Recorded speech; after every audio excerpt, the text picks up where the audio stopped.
Soil blocks are awesome, but you already know that because you're watching this video. I'm going to show you how we make the soil blocks, and it'll probably save you a lot of time if you do it our way. The internet is full of recipes that make soil block mixes seem way more complicated than they need to be. We have no time for that here, so what we actually use is just straight up potting soil. Anytime we use potting soil, we usually mix in also about 10% compost, just to add some nutrients and some fertilizer into there, but straight potting soil works just fine. The next step is mixing the potting soil with water. You want it wet enough so that when you grab it and you squeeze it, you get water coming out of it. You can get too mucky and then it'll start sticking in here a little bit. There's kind of like a magic sweet spot, and once you find it, you'll know it.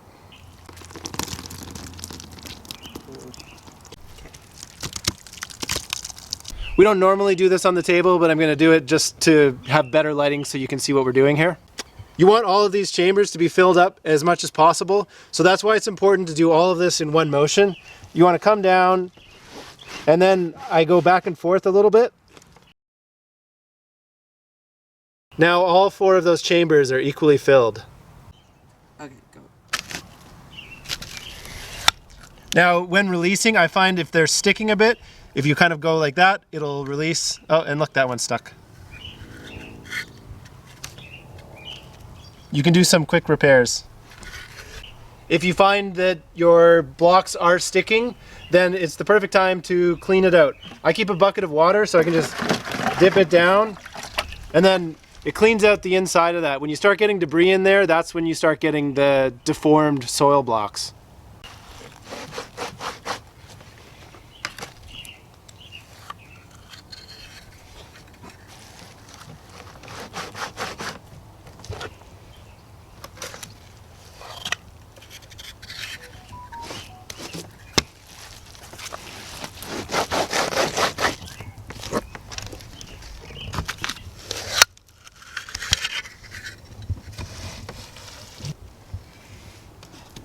Everyone's concerned that you can't handle soil blocks, but you can actually grab them. You just got to be gentle. And you also have to have your water mix, right? You have to have enough water so that it's kind of sticky. But as long as you're gentle, you can move them around. These trays, usually I put the last 2 in by hand just because of how the spacing works out. There's one important tip for using a soil blocker safely. And that is that these things destroy your hands. So what you want to do is you want to put some sort of padding on the metal. We've retrofitted every single one of our soil blockers to have like a spongy, this is like a squash handle wrap, and this makes a huge difference because when you're pressing down on that metal, your hands just start to ache after a couple trays. And you know, Ian and I here today, our goal is to get 50 trays done. So that motion on your hands definitely adds up if you don't have this done. Another really important advanced tip is to make sure that you're buying the right sized soil block. I thought it would have been great to be able to make 20 soil blocks at the same time, and so I bought the 20 soil blocker, but that obviously wasn't what we needed. So make sure you're careful when you're purchasing to get the right size. The size that we're currently using is the 2-inch, but they also make an 1.5-inch size, which then makes 5 at the same time, I'm pretty sure is the sizing.